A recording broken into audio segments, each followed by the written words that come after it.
what I'm seeing as a person who is Latina but white passing, and people make all kinds of assumptions about who I am and like what level of privilege or unearned advantages I have because of the way that I look. They make tons of assumptions about, what I'm passionate about, who I align with, what I align with, and because I've been very outspoken as a peer support worker who has primarily been specializing in neurodiversity and supporting neurodivergent individuals, I'm getting a ton of companies and organizations that are white owned and managed, and they're inviting me in to be a diversity, equity, inclusion person, because they're like, oh, you exist at the intersection of all these marginalized identities.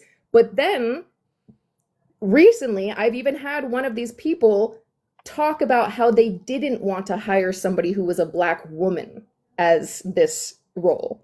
And I just kept thinking to myself, but why? And why are they choosing me? Is it because of my skin color? Is it because they feel safer with me? Is it because they think that I'm going to be whiter culturally and thus it's going to be easier for them to interface with me?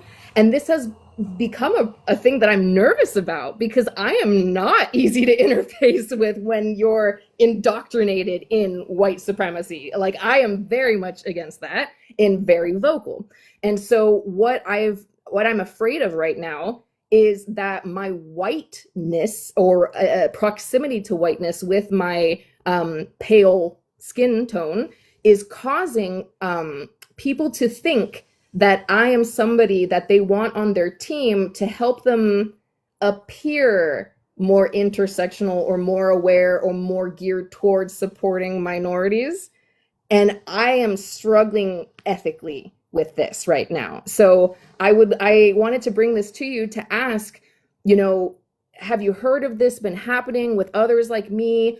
Like, what would you advise to even say to these people? Because on the one hand, I need work and I can't just shut down everything, especially as everything's being pulled from me to survive. And some of these people are what I would say well-intentioned white people who do genuinely want to help as much as they understand. But as they're going around and talking about mental health and what mental health support means, it's like, ooh, you're still stuck on the individual self-care when we need community care. And they're starting with, but if we teach the white people about trauma and their prefrontal cortex, then maybe they'll understand and help and want to support, the people of the global majority. And I'm just like, this feels a little backwards since trauma largely comes from colonization and white supremacy and is impacting everyone regardless of your race and background, right?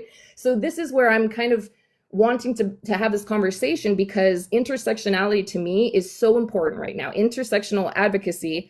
And I've been struggling no matter where I go, because if I try to go to a sphere that's primarily designated for, again, Black and brown bodied people, then if I make any comment, my skin tone is immediately at the top of the conversation pile. Well, you look too pale to really understand. Well, you don't really have a voice here, this. And so then it's like, well, where do I go?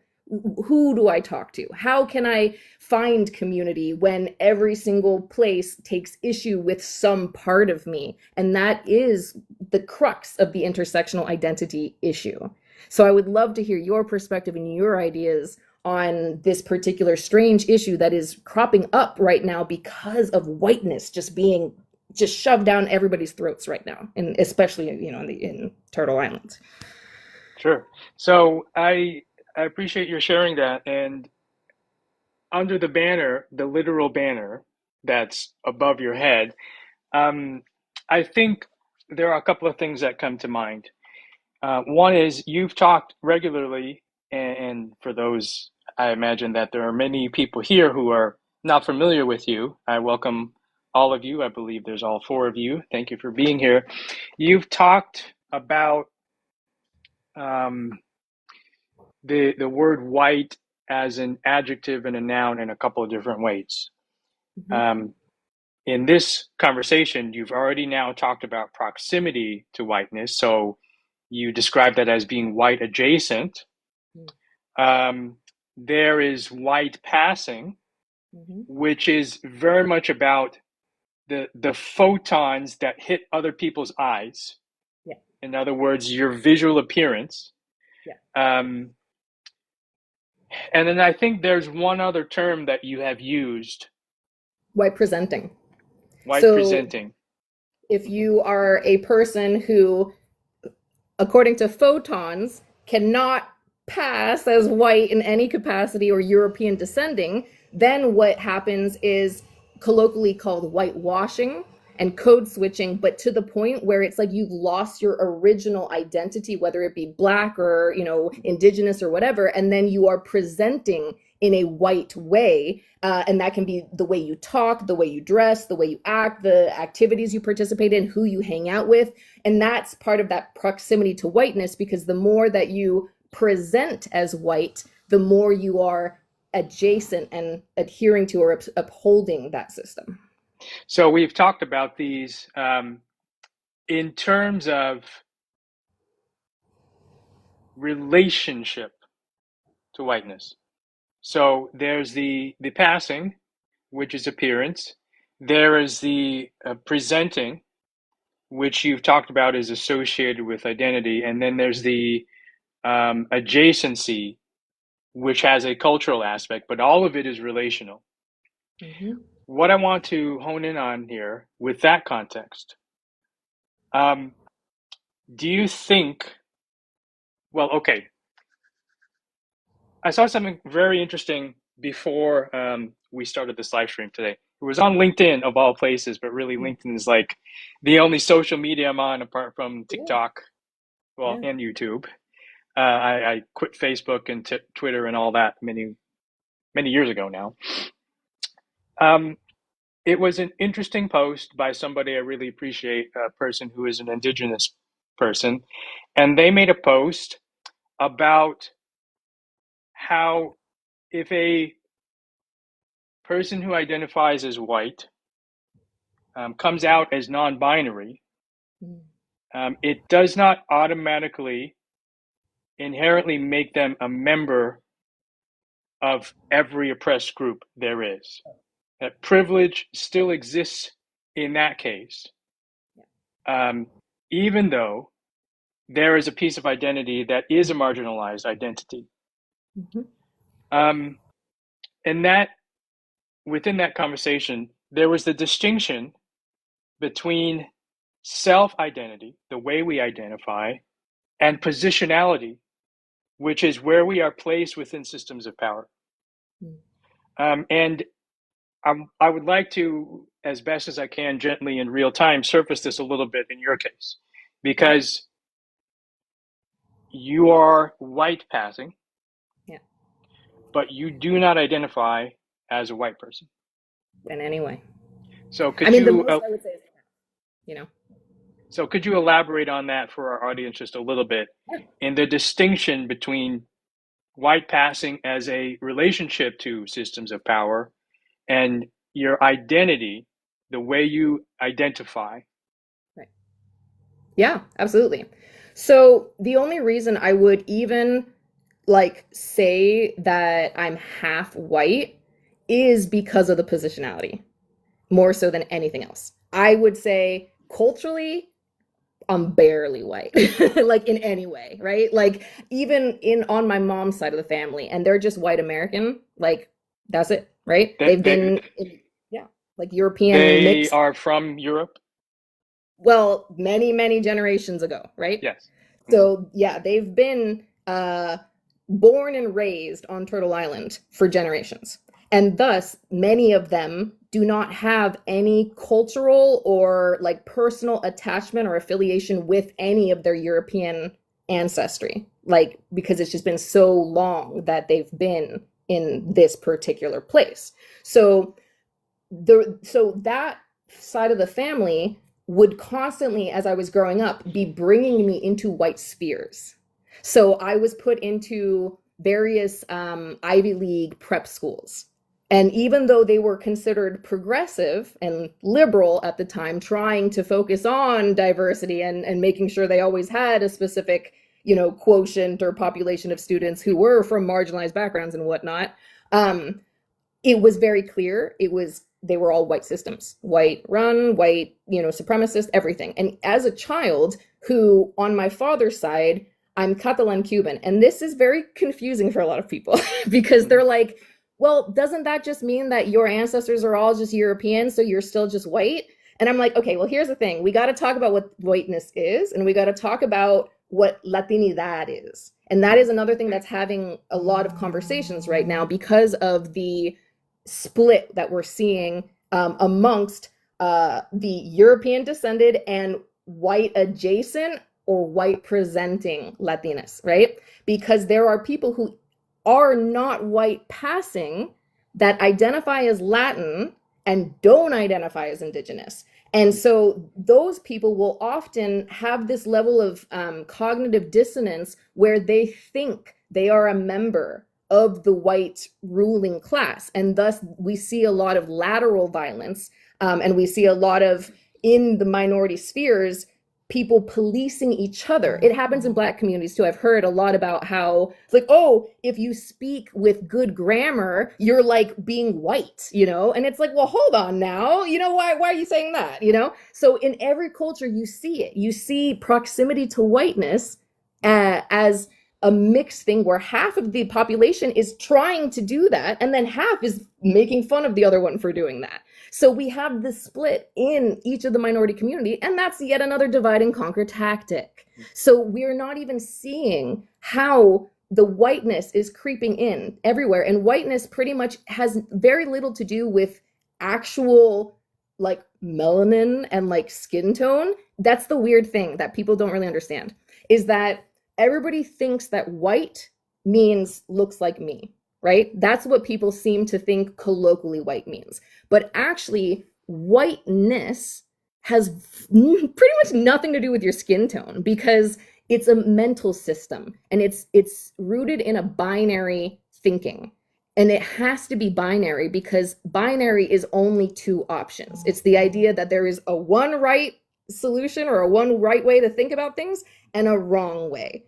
And that's intrinsically a supremacist colonizer mindset. And any human can be infected with this. It doesn't matter our race or our appearance or our ancestry. Yes, we can talk about how the more generational trauma a family or bloodline has, that can lend to two things. It can lend to, one, increased awareness of the systemic discrimination and thus increased immunity to it.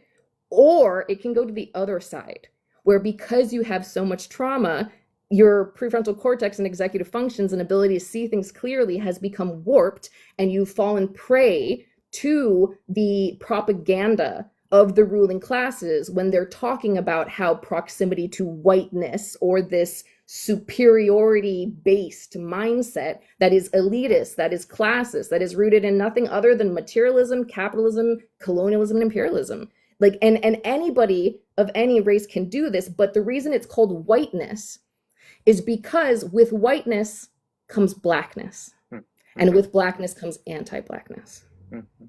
And this is where we have to talk about how anti-blackness is everywhere in the world, even in Africa, which is just mind-blowing, right? It's mind-blowing. And then how anti-blackness isn't just about like literal blackness. It's about melanin. And it's about how communities of indigenous people who are brown naturally, but not necessarily this like as dark or as brown as someone from Africa. And then you see them policing each other saying, don't go in the sun, you're going to get too dark, as though that's a bad thing.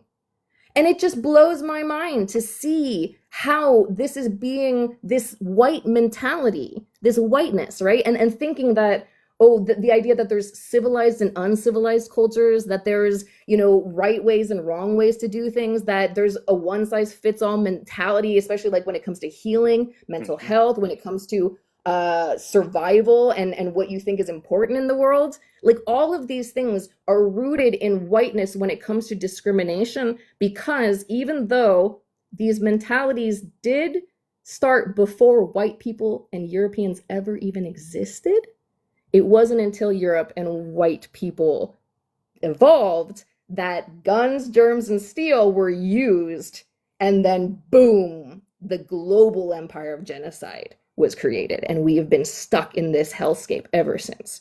So to me, we have to talk about whiteness as something that isn't actually intrinsically or inherently linked to European culture or European people, but really how Europe took something and made it in a certain way, whether intentional or not. We can debate about that, because there were still Europeans during the time of the conquistadors. There were still Europeans and white people during the time of the initial colonizers who were fighting against that. And that Hmm. is why I will always push back about white people are just European descended, because it's like, no, you can find this mentality everywhere. And to me, it has a lot to do with trauma. It has to do with whether or not you've been supported. Are you still in a neo-colonial situation? Has your culture been taken from you, or what, right? And so all of these have to do with both individual identity, cultural identity, and then your social relationships with each other, with people in your own community, people outside your community, and the earth.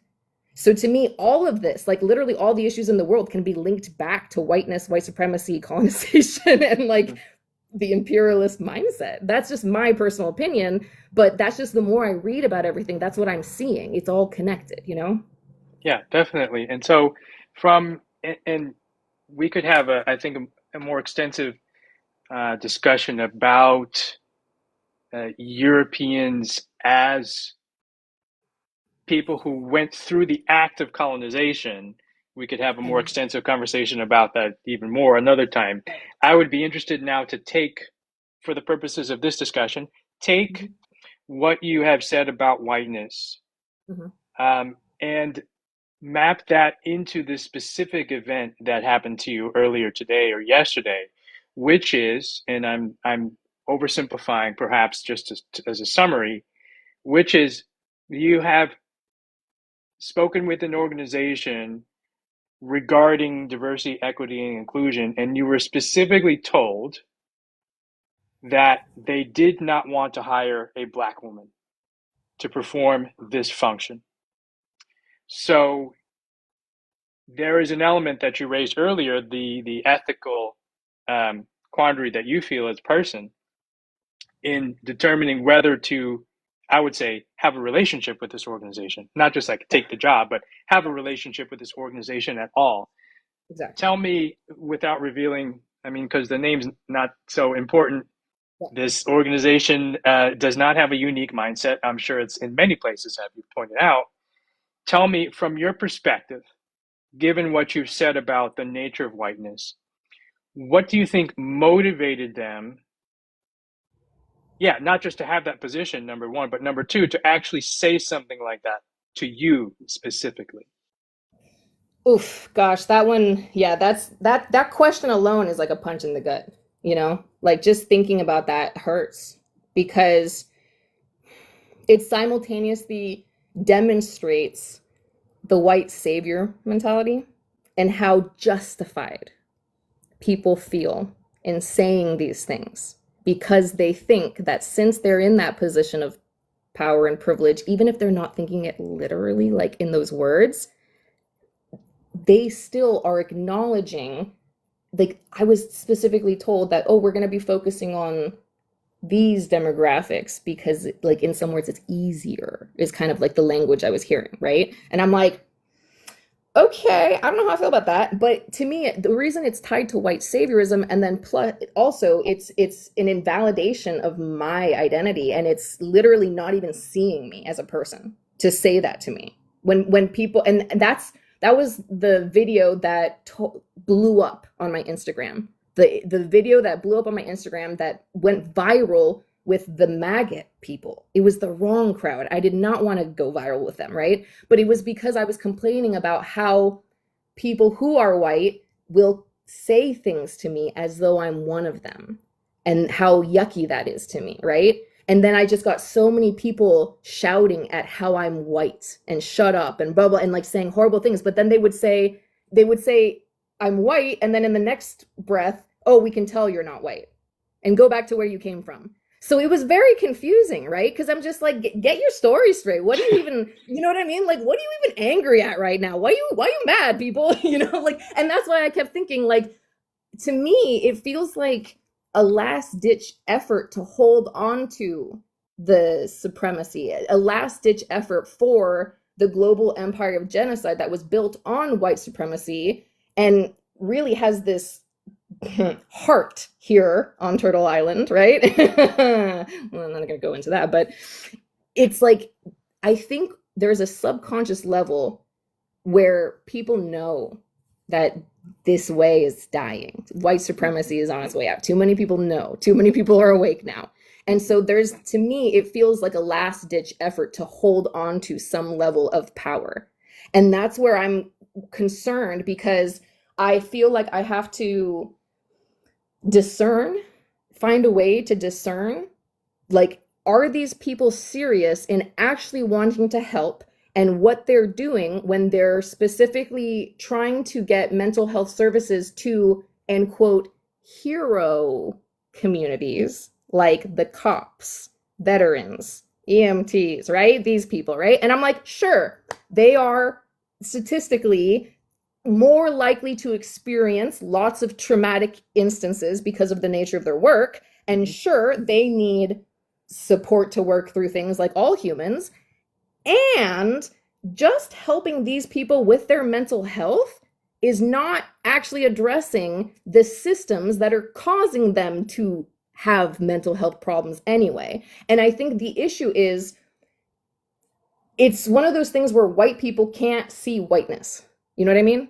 Like it's like and that's one of those ways that I found out that I wasn't really white. I was just like white adjacent or something because I could see it clear, it's clear as day since childhood. I'd be like, "Well, hold on," and I'd be getting in trouble for saying that, right? And so I feel it's the same thing where I'm like, "Look, haven't we all realized yet that the reason we have mental health crises and this CPTSD epidemic is the lack of systemic and community and cultural care?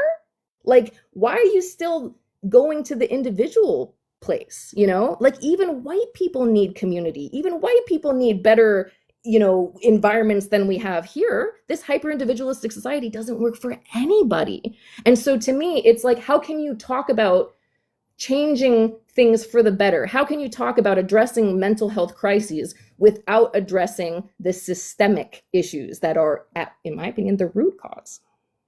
Yeah, and so I think that brings me to a thought I had a moment ago that I wasn't able to articulate until now, which is um, when I um, when I've been coaching people, I have been talking specifically, and the way I present myself in spaces like, let's say, LinkedIn, in terms of my profession, is a focus specific to organizational leaders, also freelancers, but like for the purpose of this conversation, let's talk about the boundary of an organization, right?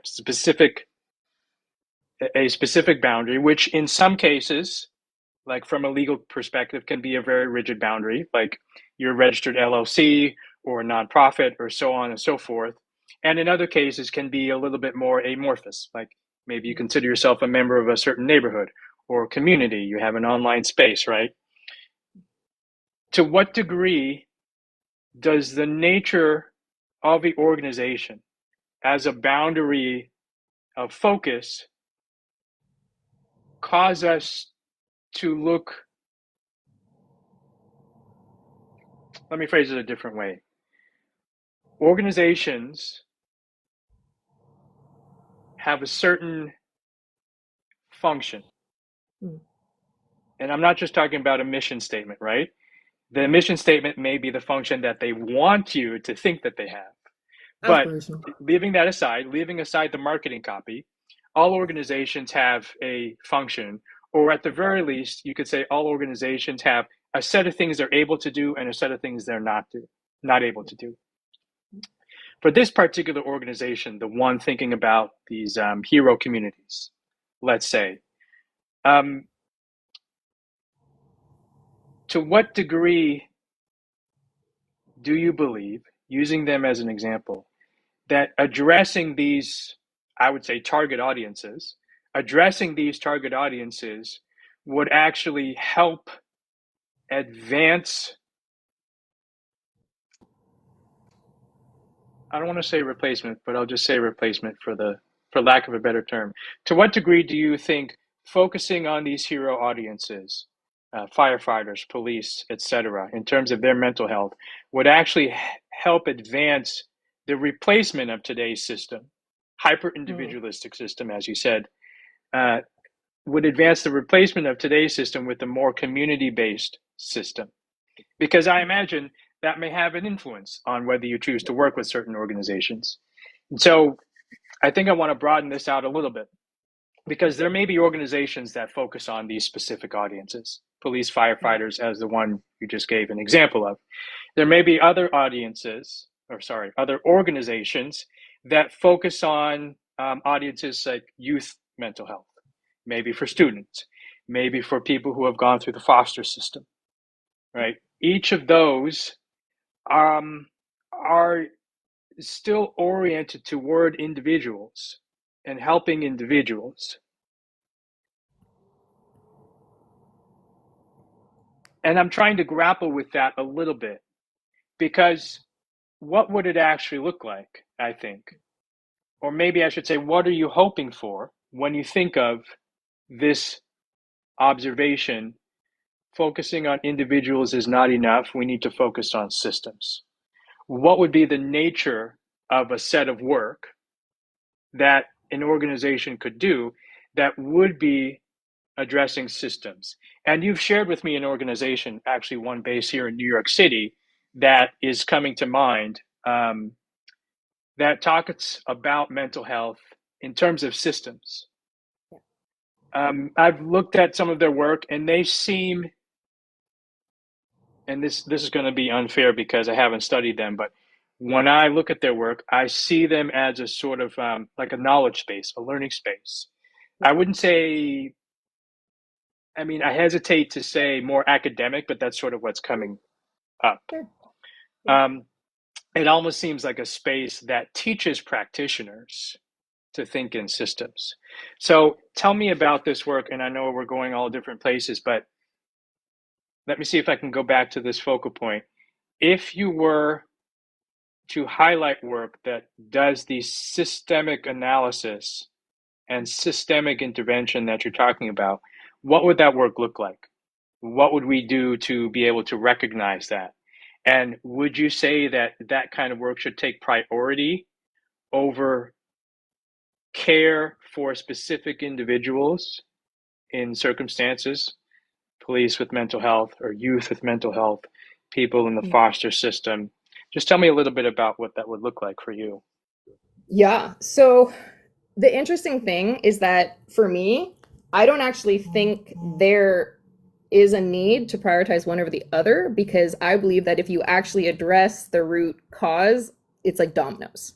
It because the root cause to me is the systemic barriers. And the systemic barriers are literal laws.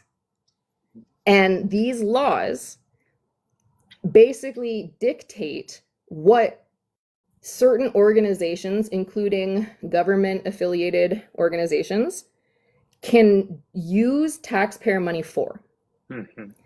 And this is important because social services are paid for by taxes, and when they're cut, that means that the most vulnerable, the most marginalized, and the most endangered populations are suffering first.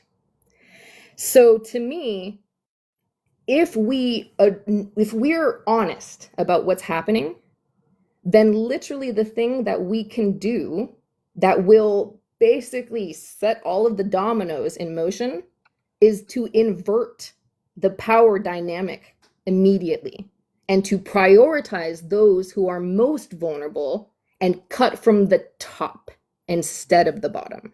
So that's the first thing, because if that is done, then we have enough money and resources and access to create the services, to create communities, to fund into everything. That's like the number one thing, which is why I'm like, more organizations or more individuals who are well intentioned using their privilege to create more legal entities that are, again, just playing the corporate rat race, and like they just get bogged down by having to collect donations or have to sell things and market, and then they lose sight of what they were originally trying to do anyway. So to me, it's like, no, we got to actually look at the fact that the USA on a national government level and on a state and local level is through legislation and the courts barring entire populations from getting services. I care about all living entities, and if one population is already housed, clothed, fed, and for all intents and purposes okay other than their mental health and stuff like that, I'm sorry, but I'm going to say, look, y'all need to support yourselves for a bit while we get everyone else taken care of, and then we can go to the next level of healing for everybody. But while people are still, dying on the streets, still homeless, still overdosing, and these are kids, I've heard, sadly, I attended this webinar about the urban Indian organizations I think I was telling you about, and the statistics are so sad about the indigenous youth, because the addiction rates for substance use, it's the age is lower and lower every year. And these children, because they're trying to just cope with reality, they're getting addicted to opioids and fentanyl and things like that. And I just heard that kids are trying to use meth to come off of fentanyl. And it's like, children, these are children. And these are the kids who are fortunate to not be disappeared or missing.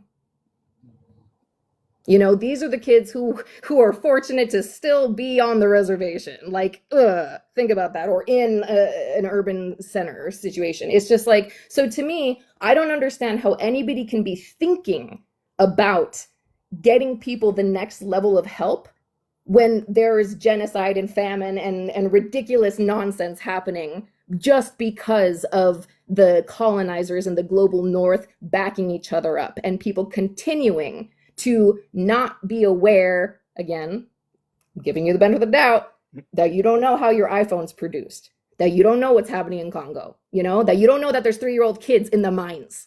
Like, I'm going to give you that benefit of the doubt, because if you did know and you're still doing it, then I'm going to get even more scared for you.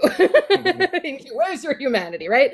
And yes, trauma, like informed care and legitimate healing practices, can help people come back from that level of apathy, that level of cruelty. I've, seen it firsthand. I've experienced things like this firsthand. So I am all for everybody getting the individual care that they need to.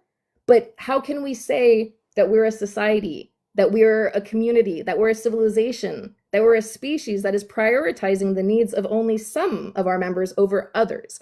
So to me, it has to start with decolonization. It has to start with land back. It has to start with unlearning whiteness. Otherwise, there will never be a real level playing field where everybody can have access to the basic needs. So and to me, that in itself is actually healing. As we adjust systemic inequities, we feel empowered. We feel we're doing something important. And so much of mental illness is feeling helpless, is feeling powerless, is feeling despair and despondency, because you're like, everything is so horrible. And what can I do? I'm just one person. And when you use your one personhood to start making these changes, it starts transforming mental illness too. And that's what I just think white people don't get.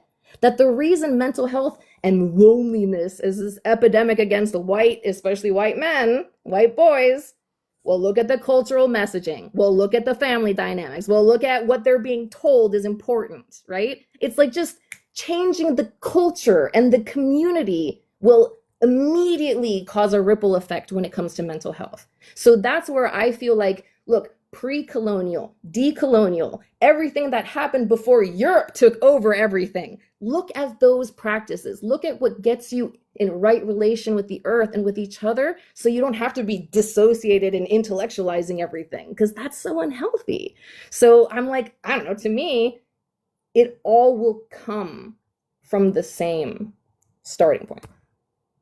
So I think certainly in our conversation, we never pretended to bring our audience all the answers. Maybe we would like to bring the audience a set of questions. Yeah, And I'm thinking probably I'd actually like to draw this to a close yeah, by focusing again on what you talked about at the beginning and pulling in two elements that are sitting in my head right now. And I wouldn't say that these are questions maybe to answer unless you have something off the top of your head, but more some questions to go away with for all of us to go away with and think about, because I'll be thinking about these too, because of everything that you've said. So we opened this conversation when you shared that you were engaging with an organization very recently, either today or yesterday, that was looking at work within the space of diversity, equity, and inclusion, or DEI. And they specifically said to you, for reasons we've elaborated on already, that they did not want a Black woman doing that work. I want to hold on that. And I want to introduce something that somebody shared with me last year. It was a conversation around privilege and positionality. And it was somebody who said, like, listen, if you can get money from white people, go get that money, right? mhm, So you can get the resources you need to do the real work. mhm, If you have white privilege, use that privilege so you can get the mhm, resources you need to do the real work. And that brings me to the comment that I think is attributed to Audre Lorde, which is you cannot dismantle the master's house using the master's tools. And to yes, me, I feel this conundrum about this. I try not to think in binaries, and you and I have both practiced that in our own ways. And I'm also a policy person. I'm a government person by training. I started my career in government environmental policy, where I was able to see in complex multi-stakeholder projects that everybody had their own positions and no one could be perfectly happy, and there was compromises to be made, and nothing could change overnight. Things had to go step by step. And so when I think of privilege, and I also have privilege too, not the least because I'm a cisgender man, and we can have a whole conversation about my own privilege in the future. But when I think of privilege, privilege that exists and was even produced really by exploitative, extractive, oppressive system, um, I think to myself, what is it that I am to do with this privilege? To what mhm, degree does my privilege bring responsibility that I need to live out? Um, and again, not maybe not to answer, it's something that I'm sitting with. It's something that's become more clear through this conversation. I might phrase the same question to you, um, but again, in the context of, well, if I'm using the privilege assigned to me by the system that is still oppressing me and the people I care about, then can I really move toward liberation? mhm, It's something I'm grappling with, and to a certain degree, it's a very academic type of question. But in a real way, as you've talked about with this organization that you just spoke to earlier today, it's not just academic. There are really people who think that way. There are really people who are oppressed but would like to be the oppressors instead of liberating everybody, to just use one small example. So that's what I'm really going away with today. Um, Not a set of answers, but um, more questions and really a certain clarity, mhm. an additional level of clarity that comes from this conversation. Because I see the ways in which these abstract issues are made very real on a daily basis. I'm just wondering if you might have any closing thoughts. Yeah, I think about those questions a lot because I feel like I constantly am having to weigh how much I'm willing to compromise. You know, that's so the cognitive dissonance of trying to survive while still only seeming to have options that are leading to a level of complicity or participation in the system that is actively oppressing, right, and hurting so many. So I think I ask myself that question all the time. And I think, not to answer anything definitively, right? Like it's just more of a thinking guideline that I use to help me not fall into binaries. And that's where I just try to apply dialectics all the time and remember that it's almost never either or, it's almost always both and. So I try to think about how might both of these things be true simultaneously? And if they're both true, what does that mean and how does that influence the way that I will choose to move going forward? That's kind of how I do it because I figure, yeah, maybe it is a level of complicity and I have no other choice. Maybe this will continue to work towards collective liberation, even if in the interim I am still working in the system, right? Like, I don't know. I mean, I'm just another human, right? So I definitely don't have all the answers, but I definitely think it's important that we at least always ask ourselves, what is more important to me in this moment? Collective liberation or comfort? Thank you. Thank you for today's conversation. And I really look forward to the next one. Likewise. Been good to talk to you. Be well. Bye.